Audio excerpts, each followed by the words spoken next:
जैसे पूरी दुनिया में प्लेग फैल गया और जो भी इस वायरस से इन्फेक्टेड हुए वो वैम्पायर में बदलने लगे।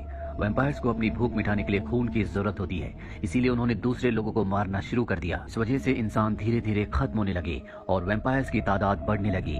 वैम्पायर्स कभी भी सूरज की रोशनी के सामने नहीं आ सकते, इसीलिए अब दुनिया पूरी तरह से बदल चुकी है। रात को सब वैम्पायर्स काम करते हैं और दिन में अपने घरों में रहते हैं। हालांकि इनके पास खास गाड़ियां भी हैं जिनके अंदर रोशनी नहीं आती। कैमरे की मदद से अपनी गाड़ी को ड्राइव करते हैं। यहाँ पर जो वैज्ञानिक होते हैं वो भी अब वैम्पायर बन चुके हैं और उनकी गणना के अनुसार इस दुनिया में मात्र 5% इंसान बचे हैं और जैसे वो खत्म होंगे इन्हें पीने के लिए खून नहीं मिलेगा, जिससे सब वैम्पायर्स मारे जाएंगे।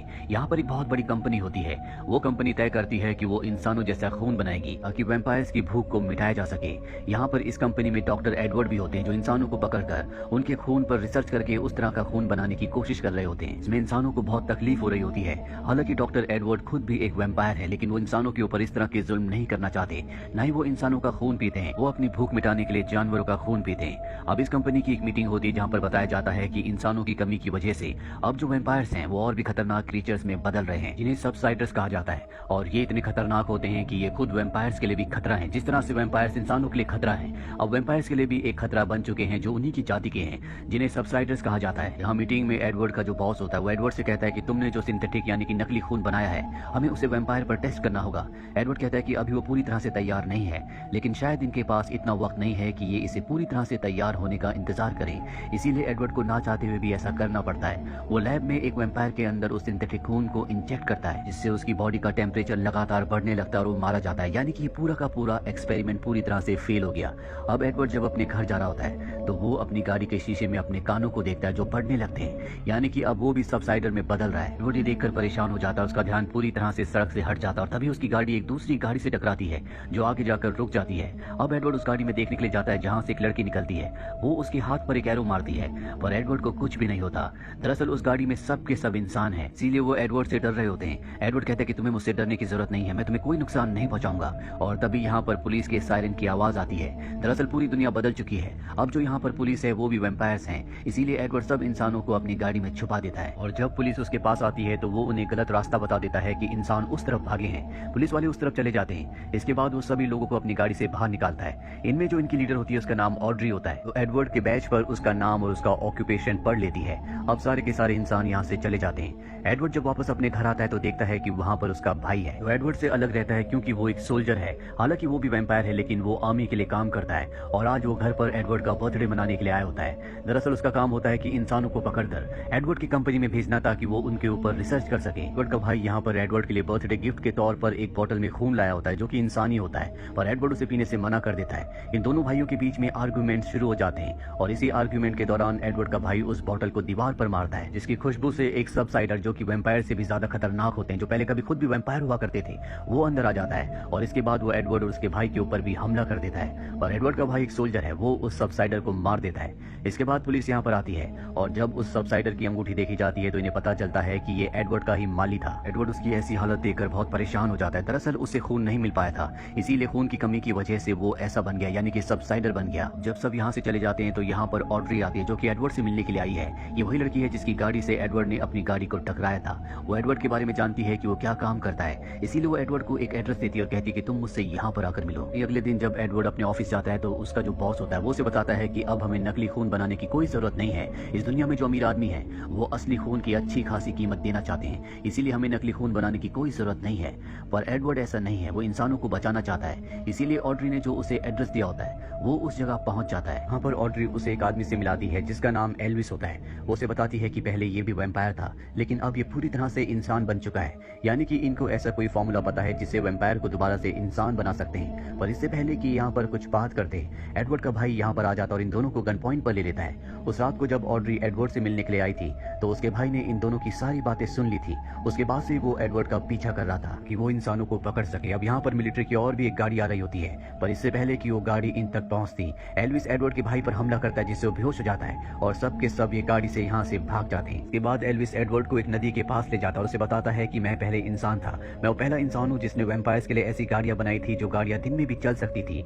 एक दिन जब मैं गाड़ी चला रहा था तभी मेरी गाड़ी एक जगह से टकराई, इस वजह से मैं गाड़ी से बाहर गिर गया। सूरज की रोशनी में मेरी बॉडी जलने लगी, लेकिन अगले पल मैं पानी में गिर गया और इसके बाद मैं पूरी तरह से ठीक हो गया। सूरज की रोशनी यानी कि अल्ट्रा वायलेट रेज मेरे शरीर को नहीं जला रही थी। ये कैसे हुआ मुझे इस बारे में कुछ नहीं पता। इसके बाद ये एडवर्ड को एक दूसरी जगह लाते हैं जहाँ पर बहुत सारे इंसान होते हैं। यहाँ पर एक लैब भी होती है जहाँ पर वो एल्विस के ब्लड को चेक करता है। दरअसल जब एल्विस की गाड़ी टकराई थी और वो गाड़ी से बाहर गिरा था, कुछ पलों के लिए पानी में गिरने से पहले वो सूरज की रोशनी में एक्सपोज हो गया था, जिस वजह से उसके अंदर जो वायरस था वो पूरी तरह से खत्म हो गया और वो एक आम इंसान बन गया। एडवर्ड इस पूरी कैलकुलेशन को अच्छी तरह समझना चाहता है ताकि वो सभी वैम्पायर्स को एक बार फिर से आम इंसान बना दे। वही हमें एडवर्ड के बॉस को दिखाया जाता है, जिसकी कंपनी में अब खून की बहुत ज्यादा कमी है, इसीलिए वो ज्यादा से ज्यादा खून निकालने के लिए इंसानों को मार रहा होता है। साथ ही पूरे शहर में जितने भी वैम्पायर्स होते हैं वो खून की कमी की वजह से बहुत ज्यादा अग्रेसिव हो चुके होते हैं। यहाँ पर हम एक लड़का और लड़की को दिखाया जाता है जो दोनों के दोनों इंसान है और ये उस जगह जा रहे होते हैं जहाँ पर ऑड्री और उसके सभी साथी रहते हैं। पर तभी इन्हें सोल्जर्स घेर कर पकड़ लेते हैं। ऑड्री को ये बात पता चल जाती है, समझ जाती है कि सोल्जर्स यानी कि वैम्पायर्स कभी भी उन सबको पकड़ने के लिए यहाँ पर आ सकते हैं, इसीलिए यहाँ पर जितने भी उसके साथी होते हैं उन सबको यहाँ से एक दूसरी सुरक्षित जगह पर भेज देती है। लेकिन वो और एल्विस यहाँ पर एडवर्ड के साथ रुक जाते हैं क्योंकि एडवर्ड इस बात को समझना चाहता है कि किस तरह से एल्विस एक वैम्पायर से इंसान में बदल गया।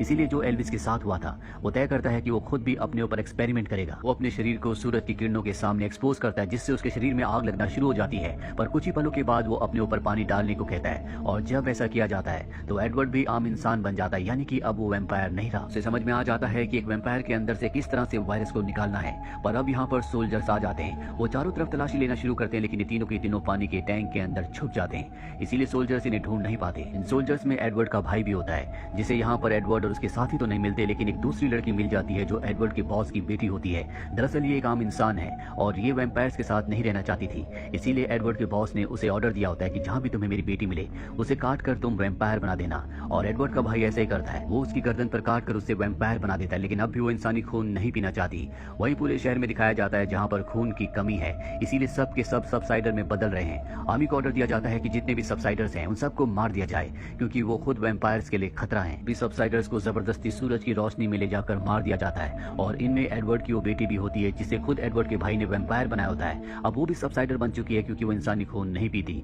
और ये देखकर एडवर्ड के भाई को बहुत दुख होता है क्योंकि ये सब उसकी वजह से हुआ था। वहीं दूसरी तरफ एडवर्ड को दिखाया जाता है जो अब पूरी दुनिया को ठीक करना चाहता है, इसीलिए वो अपने साथी जो उसके साथ रिसर्च किया करता था, जो उसके साथ नकली खून बनाने की तैयारी कर रहा था, उसके पास जाता है। एडवर्ड के साथ ऑड्री और एल्विस भी होते हैं और जब उसका साथी एडवर्ड को इंसानी रूप में देखता है तो पूरी तरह से हैरान हो जाता है। पर अगले पल यहाँ पर मिलिट्री आ जाती है जो ऑड्री को पकड़कर अपने साथ ले जाती है। दरअसल एडवर्ड के साथी ने उसे धोखा दिया था। उसी ने यहाँ पर मिलिट्री को बुलाया था क्योंकि उसने अब सिंथेटिक यानी कि नकली खून बना लिया है और वो इस पूरी रिसर्च का श्रेय अपने आप को देना चाहता है। साथ ही वो और उसका बॉस नहीं चाहते कि अब कोई भी इंसान बने, क्योंकि वो इस नकली खून को बेचकर पूरी दुनिया पर राज कर सकते हैं, बहुत अमीर बन सकते हैं। वहीं एडवर्ड और एल्विस यहाँ से भागकर एक गराज में चले जाते हैं जहाँ पर एडवर्ड का भाई आता है। वो इन्हें कहता है कि मैं तुम्हारी मदद करना चाहता हूँ, पर अब उससे कुछ होने लगता है क्योंकि वो बहुत दिनों से भूखा है, इसीलिए वो एल्विस के ऊपर हमला करके उसका खून पीने लगता है। एडवर्ड को गुस्सा आता है, वो उसे मारने वाला होता है कि तभी वो देखता है कि उसका भाई भी अब आम इंसान बन चुका है। एडवर्ड को समझ में आ जाता है कि जो लोग वैम्पायर से आम इंसान बने हैं उनके खून में ही वो दवा है, यानी कि जो भी वैम्पायर उनका खून पिएगा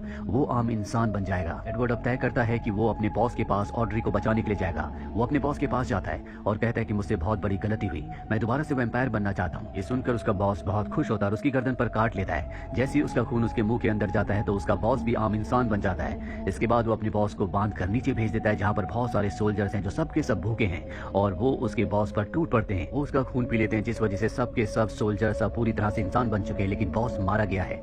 वहीं एडवर्ड को दिखाया जाता है जो ऑड्री को लेकर यहाँ से निकल रहा होता है। तभी उसके सामने बहुत सारे सोल्जर्स आ जाते हैं जो सबके सब वैम्पायर है। एडवर्ड का भाई उसे बचाने के लिए आता है और अब क्योंकि खुद भी वो इंसान बन चुका है इसीलिए सभी सोल्जर्स जो कि वैम्पायर है उसके ऊपर टूट पड़ते हैं और उसका खून पीकर वो सब के सब खुद भी इंसान बन जाते हैं। पर एडवर्ड का भाई इस सब में मारा जाता है। यहाँ पर एडवर्ड का वो साथी आ जाता है जिसने नकली खून बना लिया है, जो उस खून को बेचकर पूरी दुनिया पर राज करना चाहता है। वो सभी सोल्जर्स को मार देता है जो इंसान बन चुके हैं क्योंकि वो नहीं चाहता कि वैम्पायर्स दोबारा से इंसान बने।